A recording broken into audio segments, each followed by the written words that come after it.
Welcome to the Disc Golf Prescription Podcast, your weekly dose of disc golf.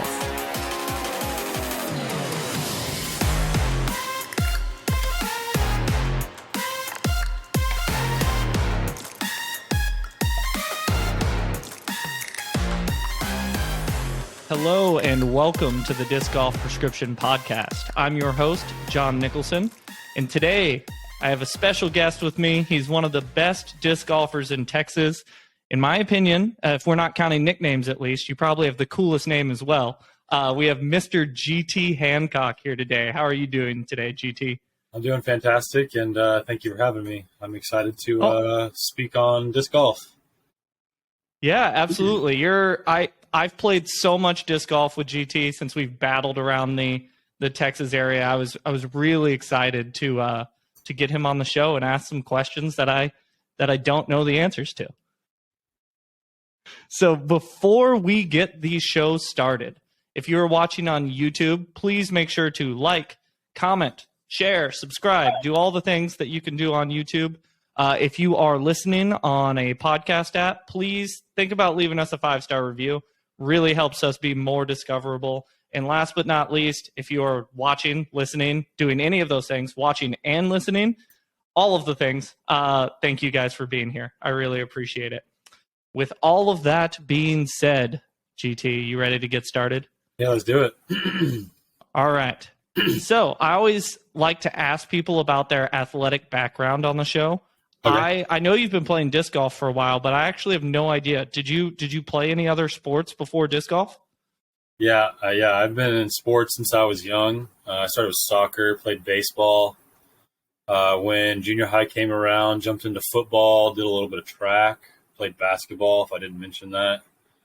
And then, my high school was really good at football. We actually went to a couple of state titles.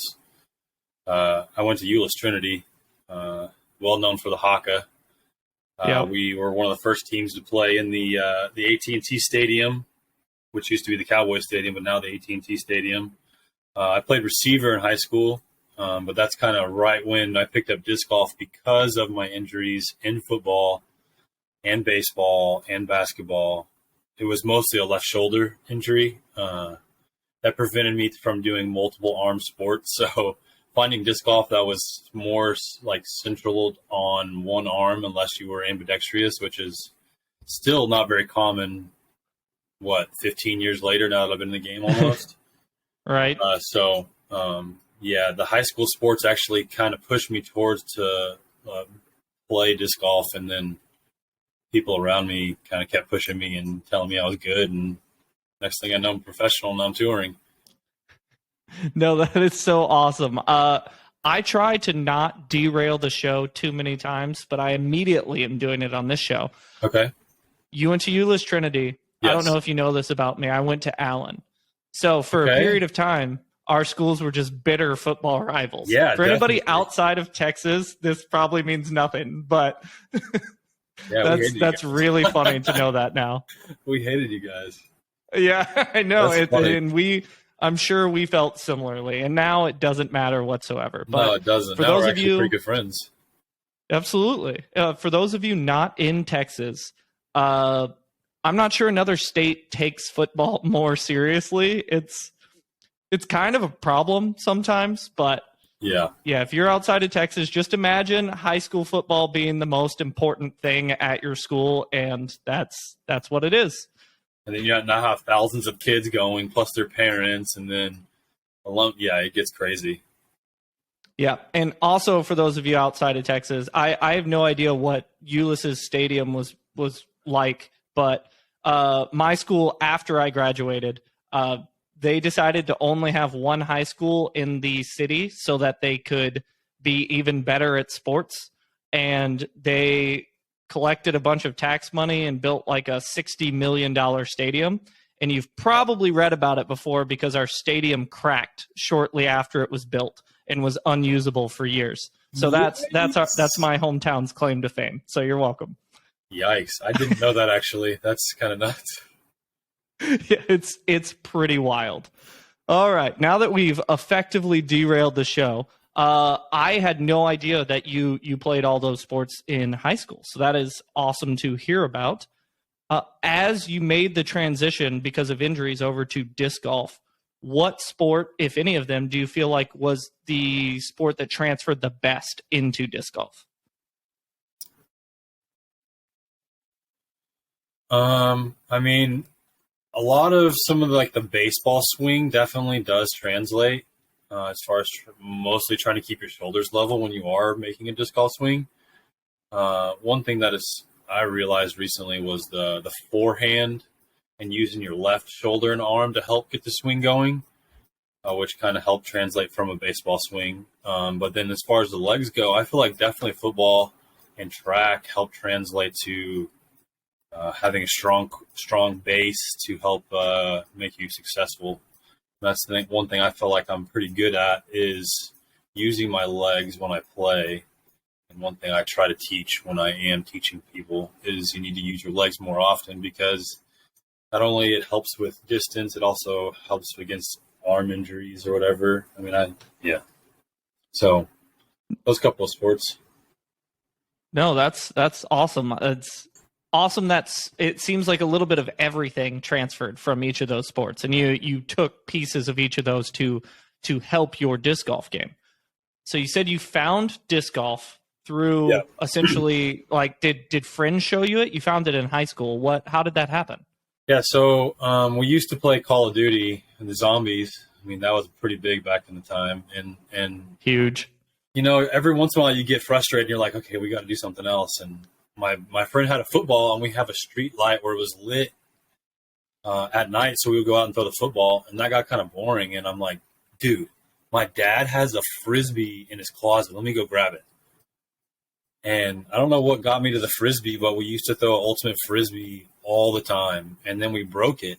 And then so after we broke it, we're like, well, the football kind of sucks again. So let's go, the Frisbee. So we went to Academy, and come to find out, we're walking down the aisle. And the next thing we know, pick up like these weird plates. Like, what the heck is this? Why is this so small?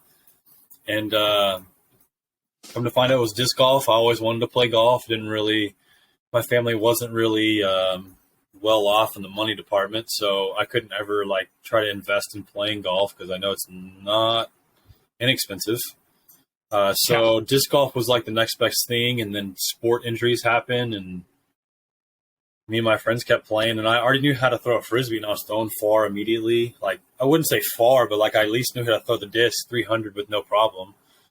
And then I was like, guys, I'm going to get good at this, And then the rest is history, and I played literally 5 times a week almost since then, and that was 2009, 2010. Wow, that's awesome. That's awesome. And because I didn't come into the sport until 2017, and you were already very well known around the DFW area. So I heard of you pretty early on, as soon as I started playing tournaments.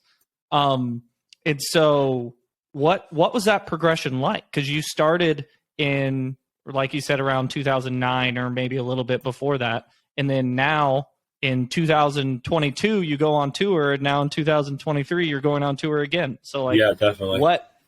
How has that progression gone for you? It's been a long work in process. I mean, I'm not going to lie. I've paid my dues. I've learned. Even last year, I learned lessons that I never thought I was going to learn. I never thought I would have to be struggling and trying to improve my game and mental game all over again. But a lot of lesson learning, a lot of dedication, and a lot of trying to get to the course earlier than everybody, because I wanted to be the loosest player to play. I wanted to be the most ready. I wanted to see what my disc did for the day. I wanted to see how the wind was reacting to some of my shots.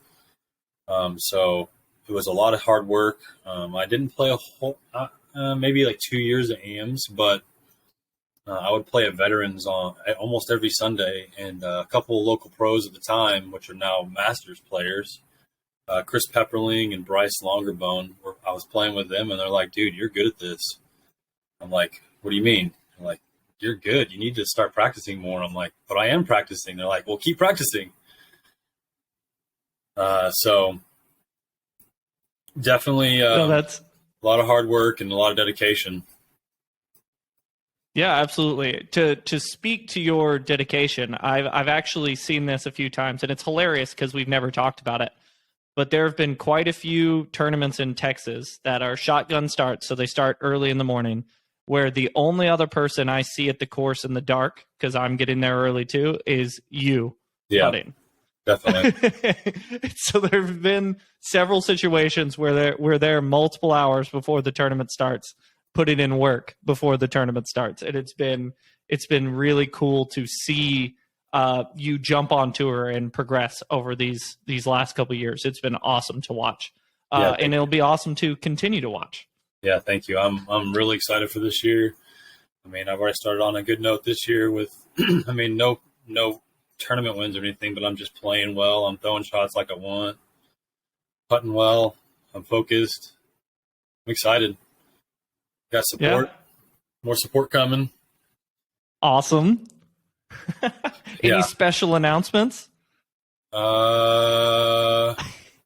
They can wait if they need to. I haven't. The people that would be the special announcement, I haven't spoken to honestly since I signed the contract, so I don't know what their plans are. So I don't know. But no, nothing crazy. I mean, you can see the Prodigy hat. I'm back with Prodigy this year, for sure. I'm going to be meeting with That's Ideal awesome. soon. I plan on going back with Ideal.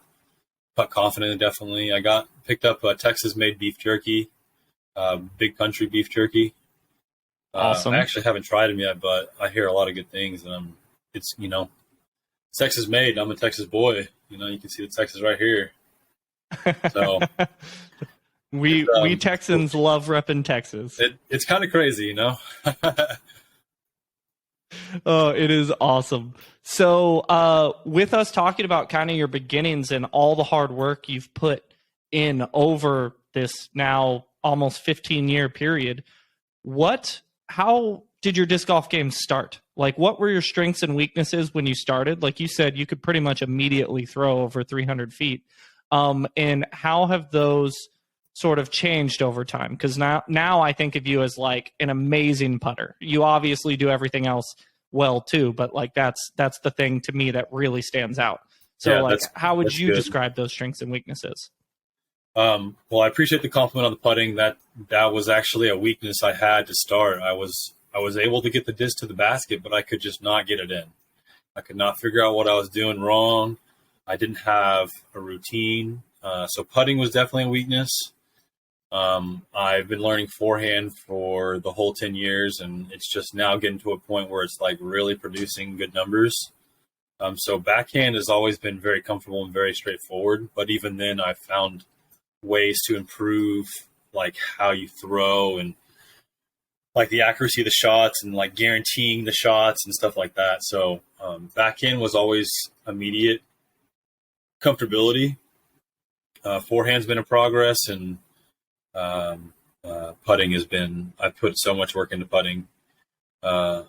If some people don't know, I actually have a very unique grip when I putt. So that's been a long process of, it's for me, that's one thing I recommend is comfortability, and it's been comfortable, but it's been a long process of learning what to do and when to do it, and against the wind and hills. And so putting has been a lot of effort in putting.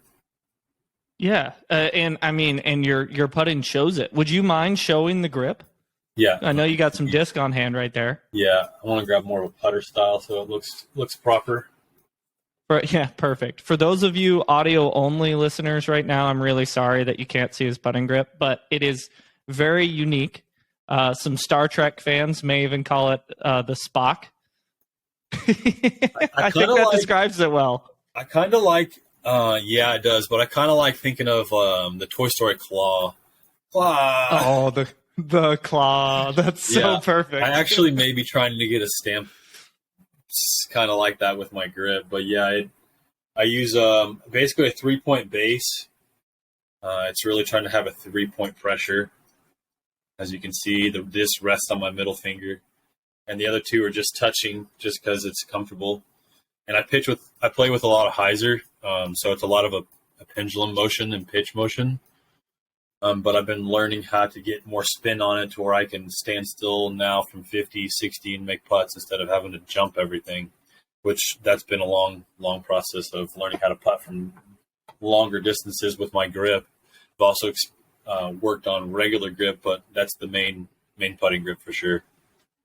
Awesome. That's actually a very important takeaway for everybody at home. Like, backhands and forehands have some pretty legitimate rules. Like, you can still do them differently from person to person, but it's like there's a pretty agreed upon, like, this is what it should look like. Yeah. For putting, find something comfortable that you can repeat. You can, once again, there's some minor constraints you want to stay within, much less than backhand or forehand. But for putting, find something comfortable you can repeat and practice it, and you can be a good putter with that. And run everything at that point. Definitely. I normally would wait till the end to ask this fan question, but it's on my mind right now and it's very appropriate. Quentin asked, what is your mindset on C2 putting?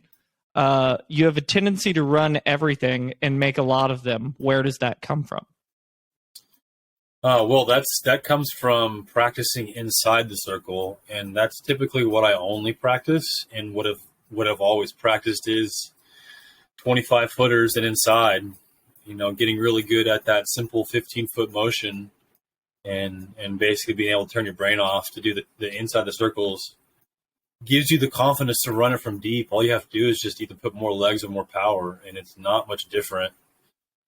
So having the confidence inside the circle is what leads to confidence outside the circle. And then, you know, just finding a good routine has been very, very crucial to help them go in more consistently. And then the final thing I'll say is honestly believing. Like, I can't tell you how many times me or my friends have said, hey, I want to do this, and literally do it right in front of you. And so that kind of clicked with me one day. I'm like, if people can say they want to ace or throw a shot and they just do it right away, or hit something exactly what they're looking at, it's like, why should I, getting kind of tangent, but like, I need to just start thinking positively about it like that. And if I can think positively that way, it can just produce positively. And I promise you it does. So like, having a good belief system is another thought. Like, walk up to it, saying I'm going to make it, and then you get up to it and you freaking make it. It's put it out in the universe and make it happen, you know? No, I love that. And to share two quick stories about you, it's fun because I've played so much disc golf with you. The two things that stick out to me the most when I think of playing against you is if you have a putt inside 45 feet and I need you to miss it, I'm pretty much, no, that's not going to happen. I walk away expecting you to make it. That's just like, I'm going to have to beat him somewhere else because that's not where I'm going to beat him. And then that's as much of a compliment as I can give to your putting, because that's huge. I truly hate when you give yourself putts because I know you're going to make them. Yeah, that's what I try to do, is give myself putts so I can make them, you know? No, absolutely. And then the other thing is with the positive attitude, I didn't even write this down as a question. I can't believe it, is disc golf. That is your saying while you're on the course. It can be said with many different connotations. What does disc golf and that phrase you say to yourself mean to you? Well, it's like, disc golf is crazy and crazy things have happened. So it's like, you throw a putt, perfect putt, goes through the chains, hits the basket, rolls 40 feet down the hill, and it's like, disc golf, man. Just disc golf. Like, you got to love it. Like, you can't predict it. You try to predict it, and you want to predict it, and next thing you know, it's just like, how did that happen? Like, what? So, yeah, disc golf, you know, disc golf. It's disc golf. It's got crazy to it always. It's got unpredictability, even if you want to predict it. I mean, no, I love it. We can take away the freaking the shot, you know, Mr. Conrad for throwing in. Like, I was on top of the hill watching that shot. And next thing I know, this fool's running it in, and the crowd is just disc golf. Yeah, it's crazy and it's amazing. You love it. even when you don't love it. Disc golf. Yep. And I've heard you say it both in positive and negative situations all the time. If you're on your card, you're gonna hear you saying disc golf at least once, if not many times throughout the round. At least once, because I mean it's so many possibilities. So many possibilities. Absolutely. To get back on track again, I actually love how many times we've gotten off track already. It makes it fun. Yeah. It's a good time. When and how, or actually I should say, at what point in time did you start to think, wow, like disc golf can be a full-time career for me?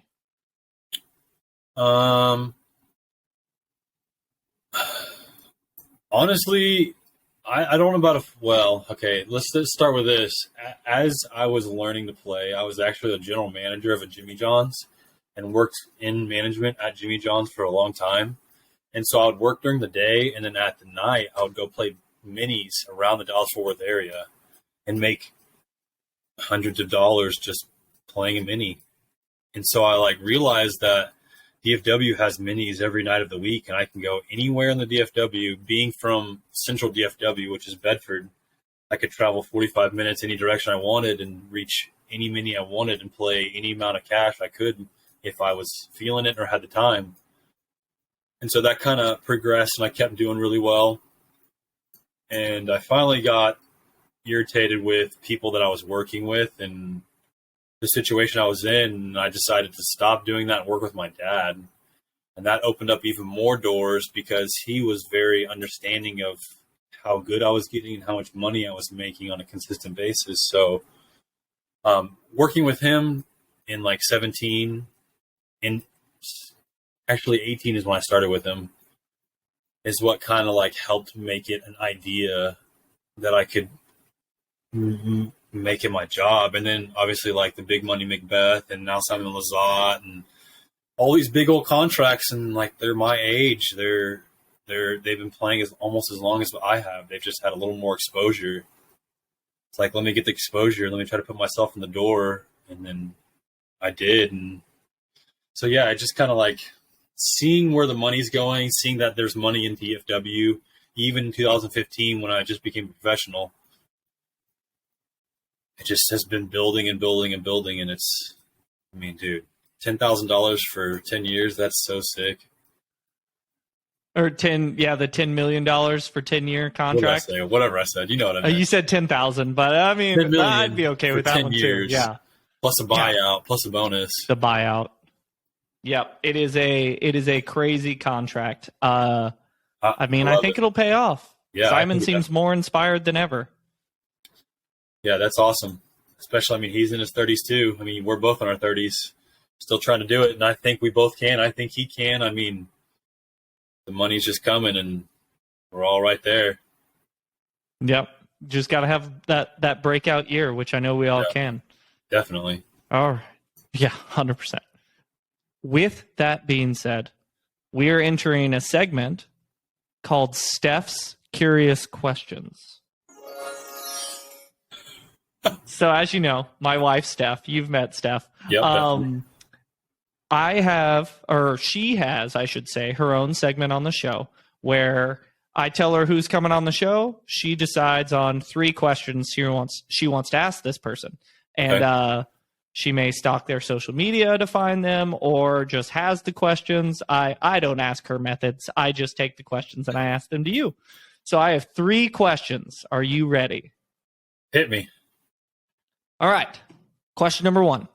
You jumped off the waterfall that everyone likes going to in Vermont.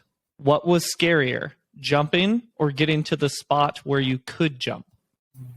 Definitely getting to the spot where I could jump. Because Hebenheimer just monkey crawled himself to the spot and just jumped off 30 seconds later. And I didn't see how he got up there. And then as I'm going up to it and I'm only wearing flip-flops, it's oh, and then there's moss on the rocks and I'm monkey crawling it. Now the secret was I actually went to a higher point from where Hebenheimer jumped off of first and looked at it and then went down to the spot where he jumped, and I was like, oh, this is nothing, and then jumped. But the worst part was I was like, okay, I'm ready. I got my breath. Hit the water, no breath. It was so cold.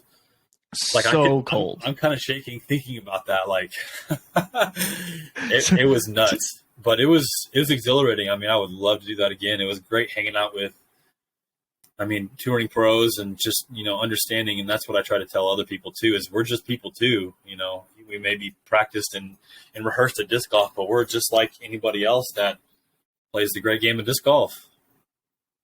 Yeah, absolutely. And to give you guys more background, it's a place on the way up to the resort at Smuggler's Notch, and it is actually right next to the landmark Smuggler's Notch, or the Notch. I don't know if that place is called Smuggler's Notch. I think it's just called the Notch. But you have to go maybe a quarter mile off the highway, and there's this cool little waterfall area in the water. It's so cold. Ice cold. And it's happening in late September, and a lot of time the mornings out there are already in 40 degrees, and so you can imagine how cold the water is. And there's a fair share of touring players, not me because I'm terrified of heights and a big baby, that will go up to this area. There's multiple levels you can go to and jump off, and several of the ways down to the areas that you can jump off of are extremely slippery and really sketchy to get to. Very, very. And so I semi-expected your answer of it was way scarier just to get there than it was to actually jump off. The jump was fun. I would do it again for sure. Sorry, I'm getting a notification on the iPad that was not letting me see my notes. Surprise. All right. Question number 2. If you were hungry and you only had 5 minutes in a grocery store, what would you buy? Only 5 minutes? Only 5 minutes. Probably peanut butter and jelly, and then bread, obviously. Because that can last you for more than just those, like just that one day. That's definitely one. That is a disc golf answer right there. Yeah, for sure. And then if I can manage something to drink, so I'd probably try to find some water. Awesome. Straight to it. I like it. Question peanut butter and jelly, honestly. It is hard to beat, honestly. It really is. Question number 3. You like to wear headphones when you play. What are you typically listening to? Well, I've won tournaments listening to dubstep, and I've won tournaments listening to smooth jazz. I listen to rock, punk rock, screamo, jazz, dubstep. I mean, almost anything except for country. So country is not. I'm not a fan of the sound. Sorry to country fans. I just don't like it. It's just not me. But anything else, I'm down to listen to. So a lot of times it's like beats with no lyrics, so it's easy to kind of get lost in the beat and more focus on that and then what's on around me or in my thoughts. So try to find smooth beats. That's why smooth jazz is connected with me. And my dad used to play it when I was young every Sunday morning, so that's another reason. But yeah, something smooth, something that's got a consistent beat and little vocals is preferred, but anything except for country, to be perfectly honest. Got you. So you're listening to a lot of different stuff, just depending on your mood, I guess. Awesome. Yeah. So that is the end of Steph's Curious Questions. I got my soundboard behind me, so I got to lean back to press it right now. Once I get a more permanent setup, it'll just be right in front of me. It'll be so easy.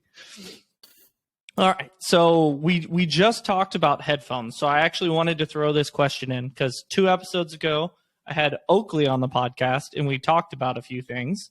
And I wanted to ask, since you are a headphone wearer, what do you think about like the legality of being allowed to wear headphones or use rangefinders or other external tools in disc golf moving forward?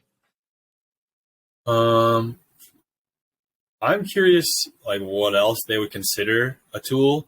First off, So that would be my next question to that person. But to answer the two direct questions, rangefinder and headphones, I think rangefinder is going to get taken away way faster than headphones personally, because I feel like that is an advantage if you have one, especially if you don't share that information, even though I think you're have to, right? Or something along those lines. But I really have no idea what Yeah. the sharing of information rule is, at least. Most people do share, but on the off occasion they don't. I feel like that's a huge advantage. I thought before I honestly found one, there was no one on the course, and I found one.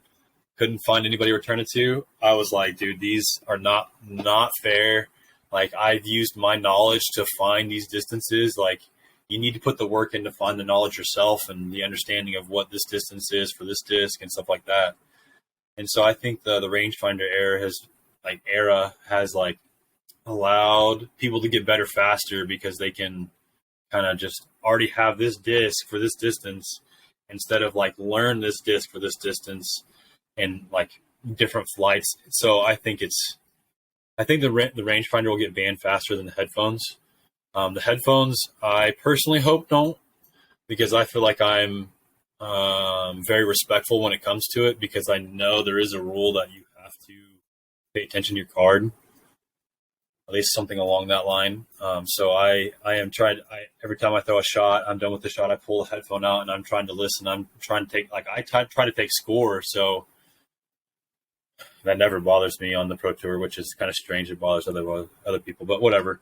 Headphones, I hope don't get taken. I think rangefinders sure will, because I do feel like it's an advantage. Headphones, for me, it just more blocks the mental distractions, and I've also had other people make noise to try to beat me, which is that's sad, interesting. Purposefully sad, Yikes. And made me lose respect for those certain people, which I'm not going to reference, but yeah, that kind of what led me to getting headphones and going that route, is trying to be not distracted. Gotcha. But yeah, I understand where you're coming from. I understand why they could be taken away. Oh, so just to give you my I think any external implement that could give you an advantage, I think eventually needs to be taken away. As far as rangefinders go, so I've been a proponent of rangefinders. You've seen me use a rangefinder, Yeah, I'm sure, definitely. a billion times while we're playing. I've been a proponent of it until the game gets to a certain level, which I think it's getting very close, where we are playing on courses that have good caddy books. And by the way, for everybody, this is the Pro Tour level. I don't mind if somebody's using it at a B tier or something like that. I think the things that need to be in place to get rid of rangefinders is you have a caddy book with correct distances, or a T sign at the very least with correct distances. And you have some sort of identifiable markings on the course that provide references to distances. They don't need to be exact, like you could just have 100 out, 150 out, I don't know, 200, 250, 300, whatever you want to do. Some courses have it already. But you need to have some sort of reference to where whenever you go through, you can make your own notes of this is this far from the basket on a par 4 or something like that. Or when you're on a par 3, being able to trust that the T sign's actually correct. Because I can't tell you the amount of times I've played a hole where the T sign is 50 feet off or more. And so just having those, yeah, exactly. Dude, so just bad. Having those types of things be consistent, I'm perfectly good with getting rid of rangefinders at that point in time. Because then I do think you've taken away enough unknowns to where now knowing the distance is a skill, and the rangefinder needs to go away at that point. I agree. I do feel like it is a skill that's not, with some of the new guys, just they don't understand that skill. No, yeah. And I'm one of those people. I came from playing golf almost immediately before disc golf, and you can't use rangefinders when you're playing tournaments. Well, at least PGA Tour tournaments. But you have a caddy who has every distance possible written down, which we just don't have that in disc golf yet. Yeah, caddies is another thing that I hope picks up as well. That would be super awesome. Yeah. Caddies are super helpful. Yeah, definitely. Let me get what's Eric Oakley's caddy's name? Let me get one of them. Oh, goodness.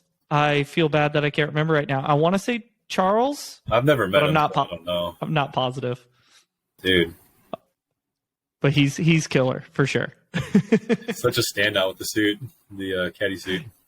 Yes, he is. You can spot him from anywhere. Yeah, definitely. All right. So, moving into a different category, I wanted to talk to you a little bit about travel. So, how did you travel to tournaments this past year, and like where did you stay? Did you mostly stay at hotels, Airbnbs with other players, at people's houses?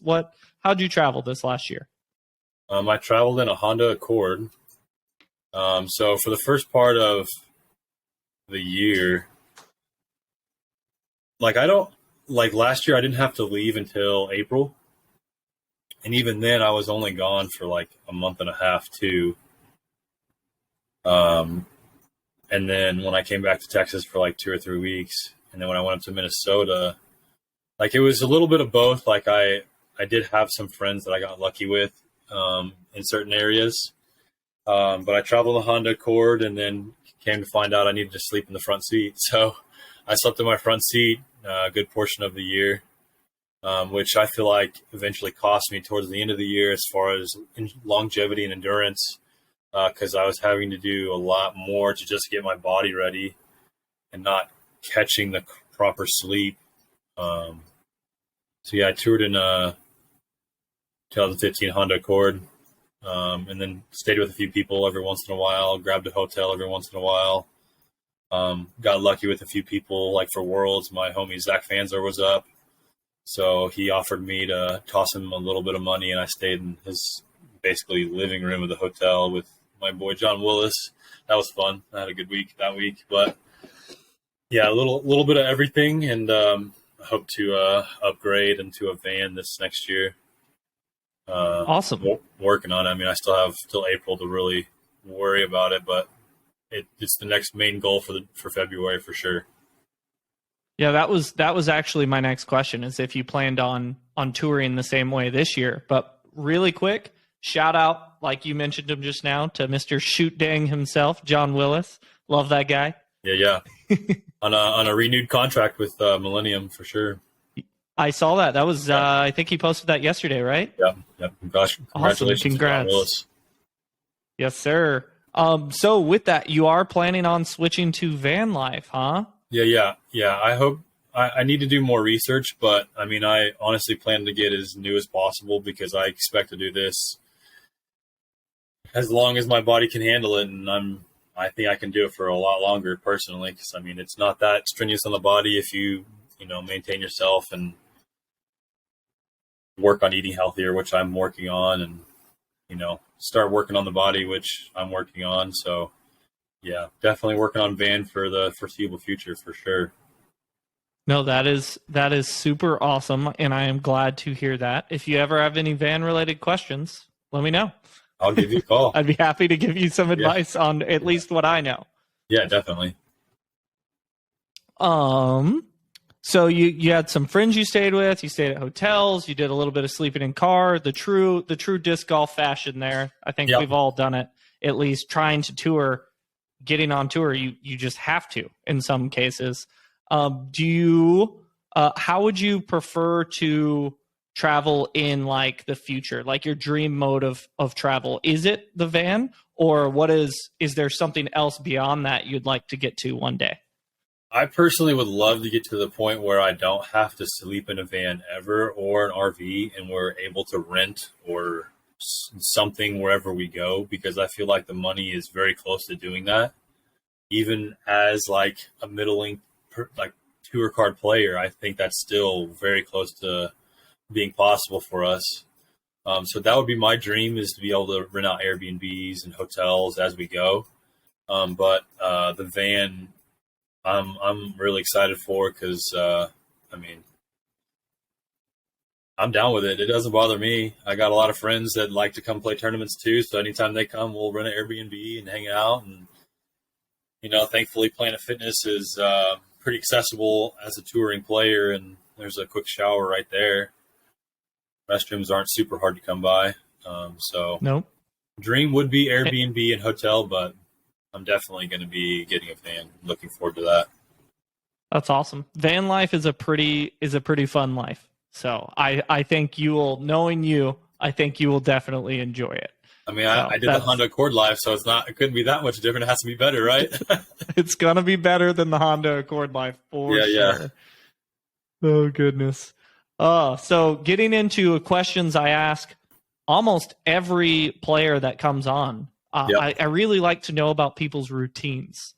So with that, do you have any like set routines you consider important to your disc golf game or your like disc golf life or just your life in general? Well, I will reference a putting routine to start that question. That's one thing that has helped elevate my putting and made it way more consistent and reliable and accessible and just overall. So having a putting routine is the first thing. And that's just a simple, find a comfortable stance. I try to make sure my feet are both pointed at the basket and then shoulders are both at the basket. Because I play with hyzers, so I try to aim right side, more or less aim to the right side of the basket to play the fall in. But the simple motion is line up and get comfortable, and then it's 1, 2, and then go on 3 every time. So that's my first routine. I've been working on trying to get more consistent with the routine as far as teeing shots and like approaches, but what I found that works best for me is just trying to get towards the end spot of where I'm throwing and envision where I'm aiming and where the disc is coming out and using those to help align my shot. No, very good. I'm a big fan of pre-shot routines. I am a big fan of flexible pre-shot routines, routines that have general rules but bendable rules, so you don't feel constrained. In the sense of the whole point of a pre-shot routine is to make you as comfortable and confident as possible in your shot. So if you have something that is so rigid, this would be the advice I'd give you guys at home. If you have something so rigid that at points it makes you uncomfortable, mess with making it a little bit less rigid. If being rigid doesn't make you uncomfortable, then there's no problem with it. And so I would just find something that makes you both confident and comfortable as your routine and is similar each time. That's the advice I would give everybody, at least. Yeah, that's good stuff. I would definitely agree with that. Awesome. What about routines that aren't specific to each shot? Like, do you have any pre-round routines or pre-tournament routines or anything like that? Well, I like to have food before I play. It's hard to play on an empty stomach, I'll say that. I also, I just try to have food before I play.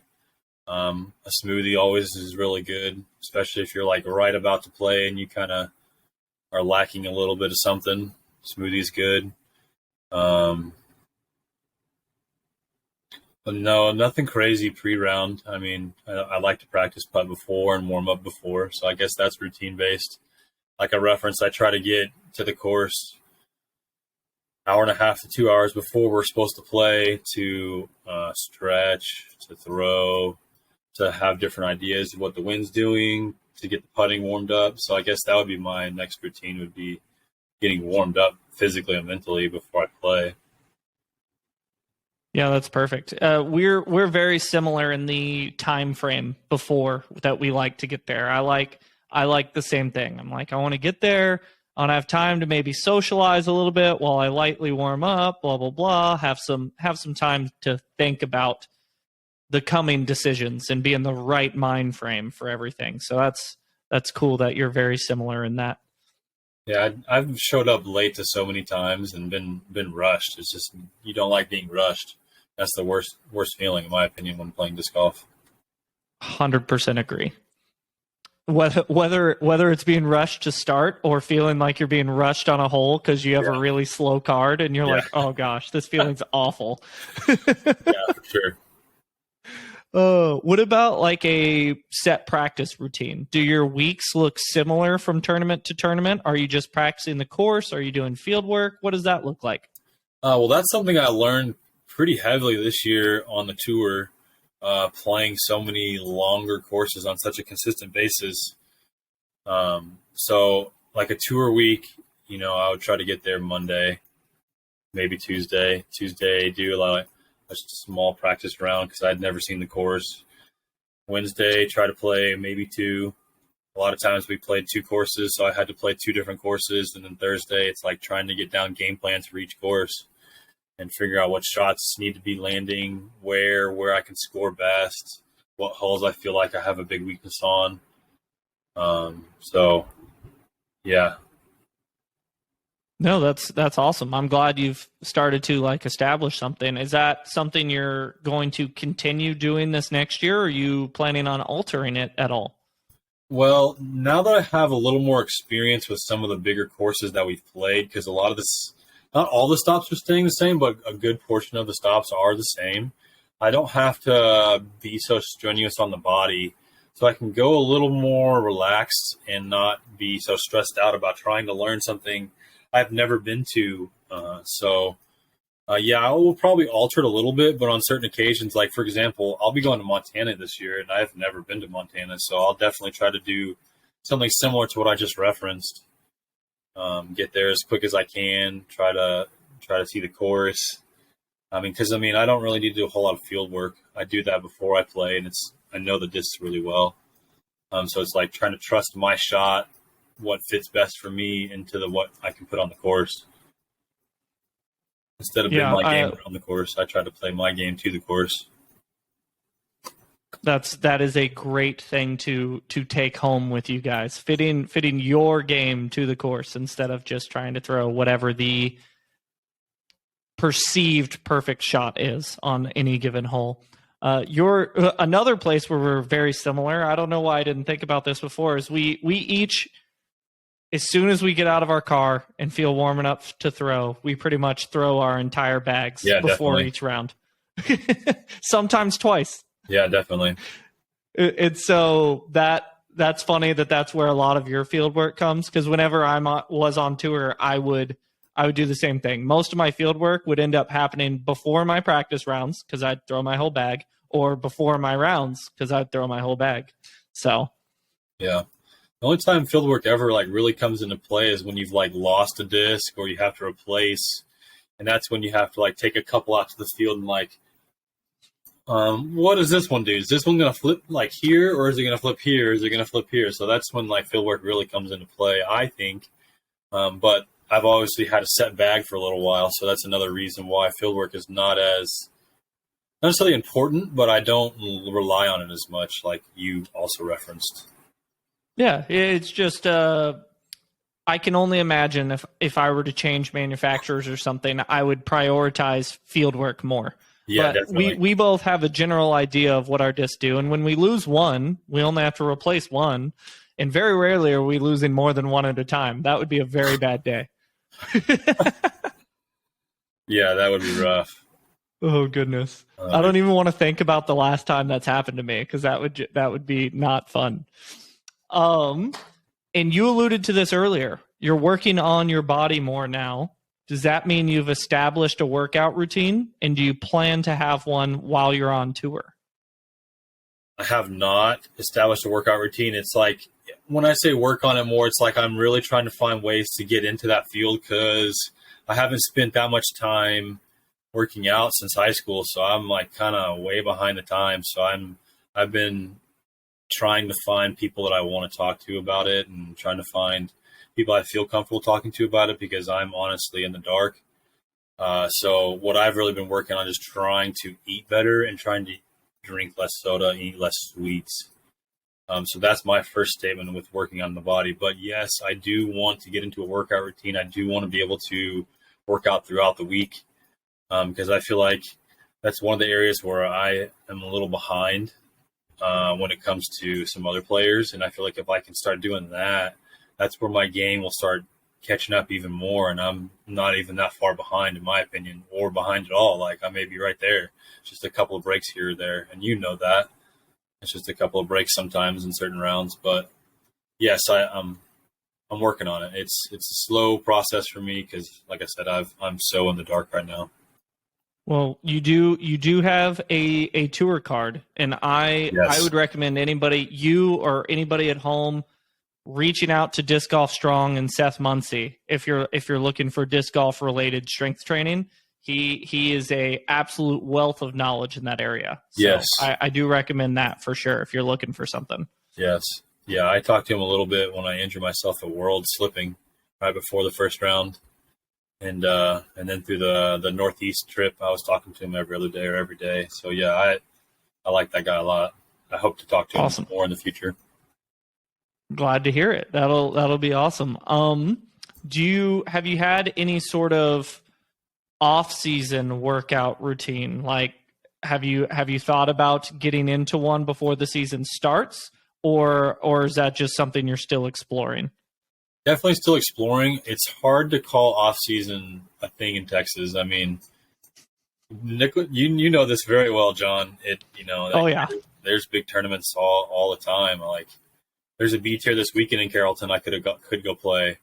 Next weekend there's another B tier. The following weekend there's an A tier in Victoria, and then there's a couple of B tiers, and then the Texas swing happens. So it's like, it's hard to find off season and really want to stop playing disc golf to really, really, really, really dedicate my body like that. So that's why it's a slow process for me, because, dude, I'm wearing shorts right now. It's freaking 70 degrees in Texas. Like, right at 70 right now. Yeah, I played around this morning before I talked to you. Wore shorts the whole time. So like, it's hard to want to like not go play a mini and try to make a couple $100 or $1,000 ace spot like I did 2 weeks ago or a week ago. On a Tuesday morning, I hit $1,000 ace for just a random Tuesday mini. So it's like, it's hard to find the time, but I'm spending a lot of time playing disc golf. I'm practicing, I'm putting, I'm throwing. I'm still learning. I'm trying to find mental tricks to keep learning. I'm listening to audiobooks. I'm working on reading books. So I'm working. It's just it's a slow process as far as the physical workout goes. Yeah, and there is 100% something to be said for just continuing to play and have your body very used to the specific movement that you are already using. So I like to ask people about all their different routines, workout, practice, life, all of that stuff. It's interesting to see the structures people put in place that make them tick.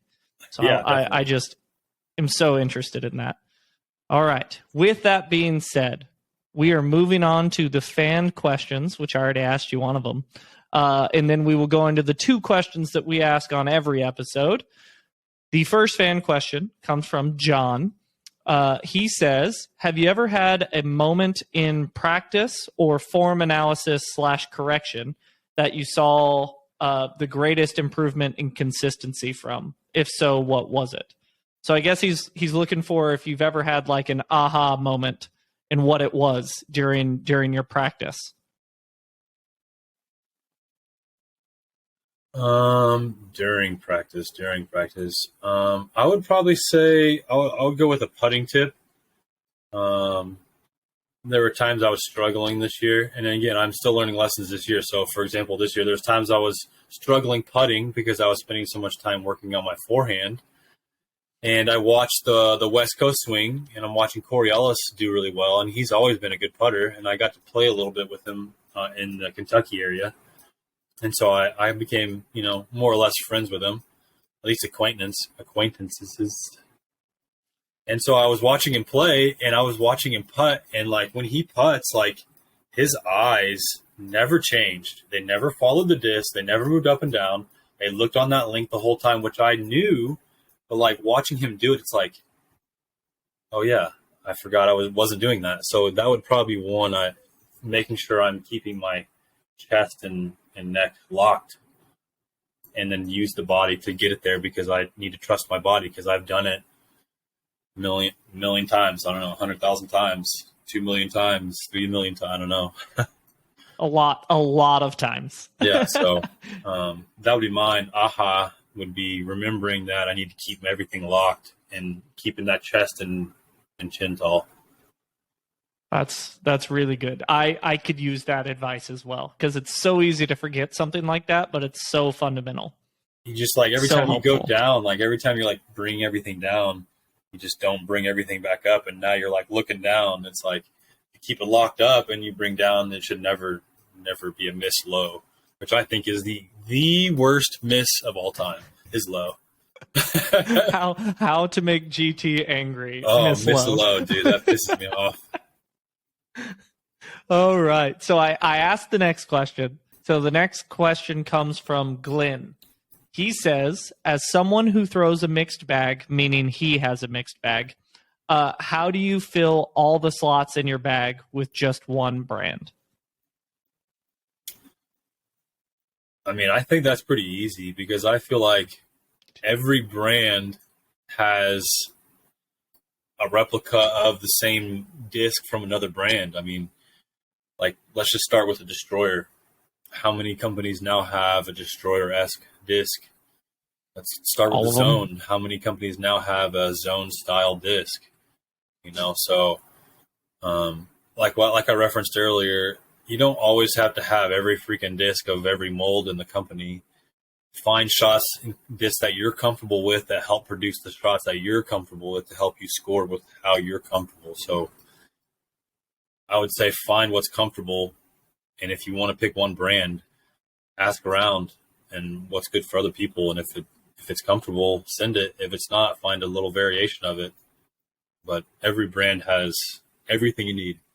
Any company can do anything you want, in my opinion. Yeah, I think most companies have a full lineup now. Most major companies, I should say, Yeah. have a full lineup now with minor variations in between, or in the case of like Trilogy, with lots of overlap in between. Since I could throw Dynamic, West Side, and Latitude, I could find probably 3 discs that do roughly the same thing in any category with just very minor differences. So it's very easy for me as well to fill my bag. Prodigy makes a ton of discs, so I'm very sure it's easy to fill your bag too. I will say the advantage for somebody like Glenn who has mixed bag is there are discs, like some of the discs you mentioned, that seem to transcend companies, for lack of a better term. Yeah. I don't even know if that just made sense, but they're just the most popular in that this disc does this category. And so there are some discs like that, and that's kind of the mixed bag advantage, right? Is you can throw those quintessential discs, those discs that are touted as being the best of their category. So if you like doing that, do it. If you're sponsored by a company, if you're loyal to a company, I guarantee if it's one of the major manufacturers, you can fill your whole bag with that company pretty easily. All right.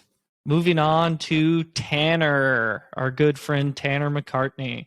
Yeah. Tanner wants to know, how many ranch waters do you drink in a year? Well, if people don't know, because this is a Texas-made drink, it's a alcoholic beverage. That is my drink of choice. It's a hard seltzer. I don't know, a bunch. I think they're good. They're easy to drink. So, shout out Ranch Water, sponsor this man. Yeah, Lone River, hit me up. I'm down. I'll move that product all over the country. I promise you. Get you in stores in Montana. Let's do it. That's perfect. Ranch Water in Montana. Yeah, it's just good, easy drink. It's easy to drink. Yeah, I like it. Good flavor. Yeah, it's a very, very Texan thing. Yeah, another Texas thing. We've established. Let's go, Texas. As we've established. We love Texas things. Last question comes from JP. What player do you learn the most from, either on video or in person? I mean, I'm honestly a mix of a couple of players, so I'll just stand out players that I've watched to help form what how I throw and how I putt and stuff. So perfect. I'll start with the straddle putt. when I was working on becoming a straddle putter and just a regular stance putter. Straddle putting I was struggling, and I'm like, well, who's a good straddle putter on the tour? And Nate Sexton came to mind. He was also playing really well at the time. I think that was like 17. When did he win USDGC? I want to say he won in 17. And I think Colin won in 16, but I could have those years moved one too soon. Yeah.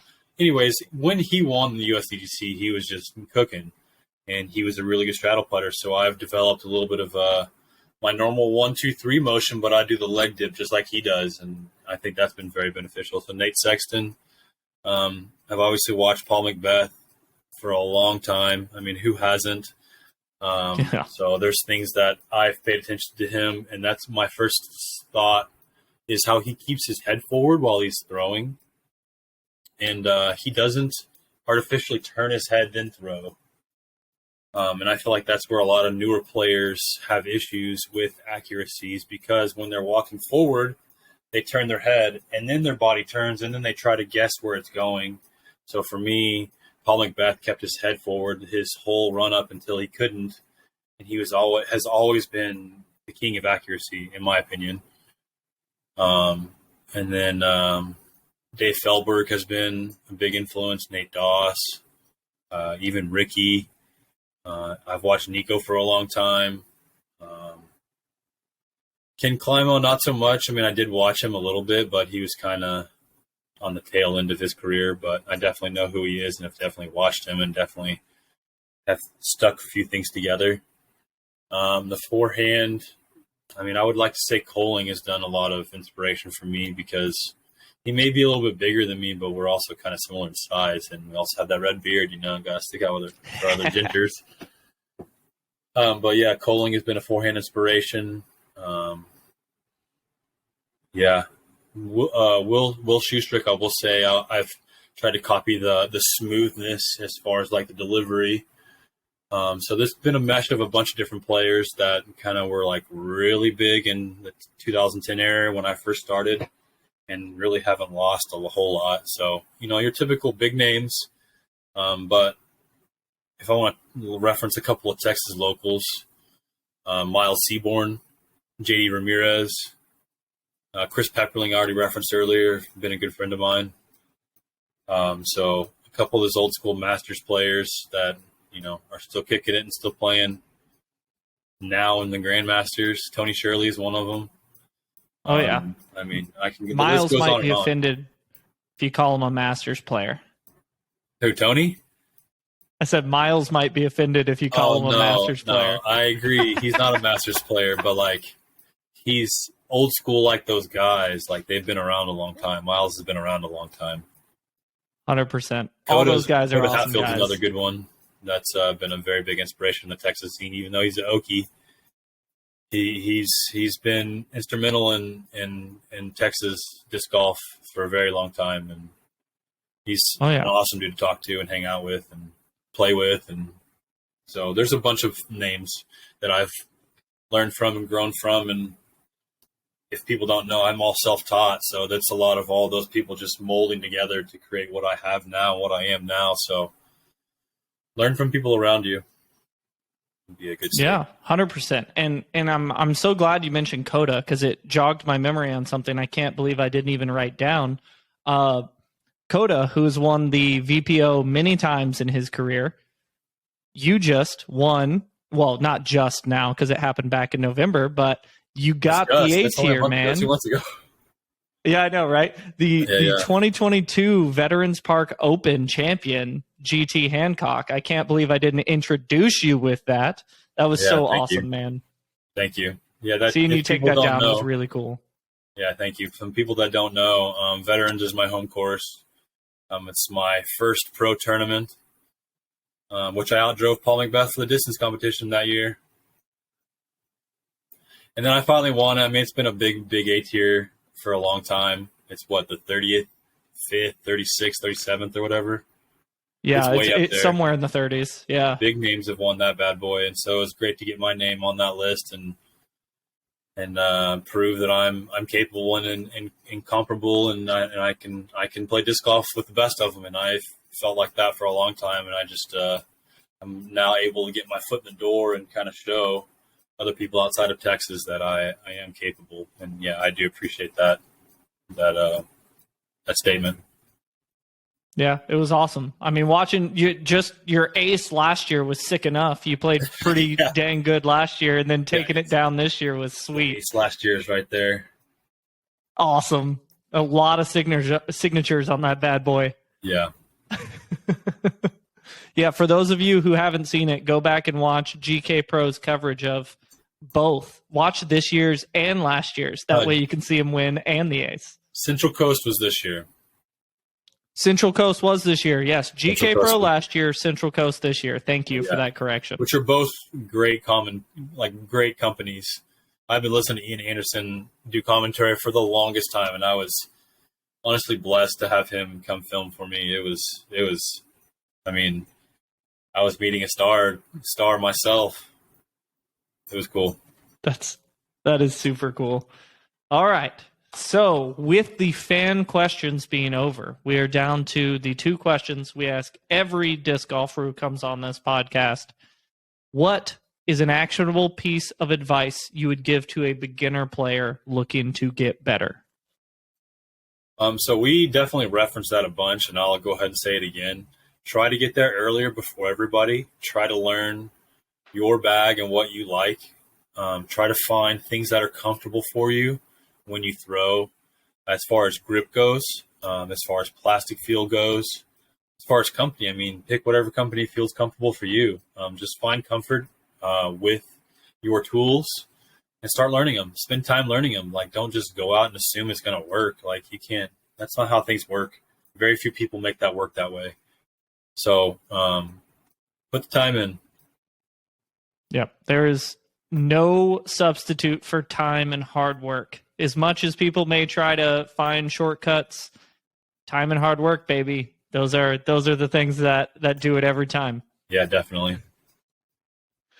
And if I were to ask you that same question, so actionable piece of advice, but for an aspiring pro player, couldn't get those words out very easily, would your answer change any?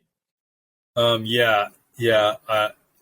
I wouldn't change it too much. I would also include, like, you need to make sure you're spending time practice putting. I mean, I know plenty of players, or finding okay, maybe that's not the right answer. Find ways to increase your strengths, but also increase your weaknesses. Make your weaknesses your strengths.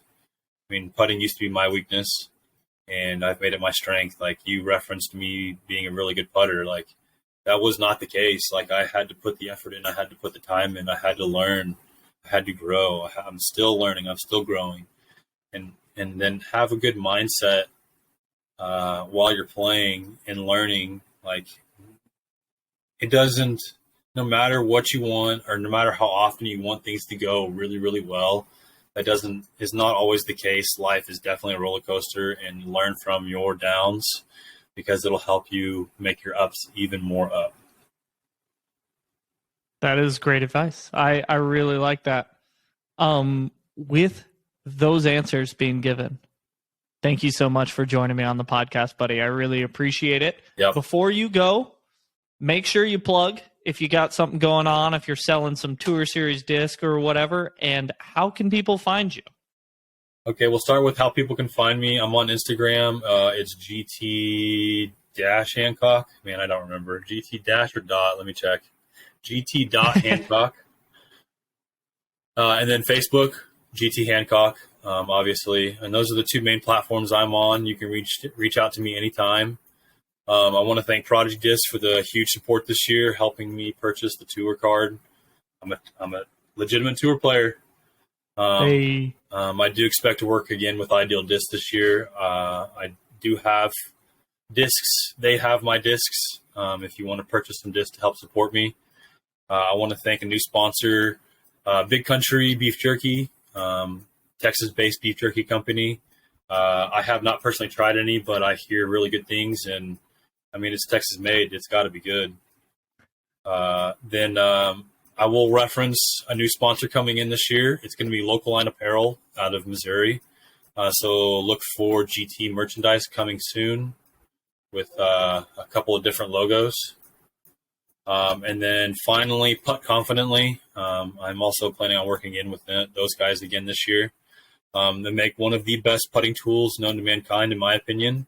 It helps with pace, accuracy, control.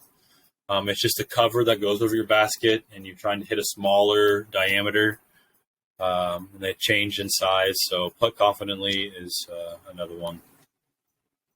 Oh, awesome. Well, once again, thank you so much for coming on the show today. Make sure you guys check GT out and everything he's got going on tour this year. Make sure to follow him.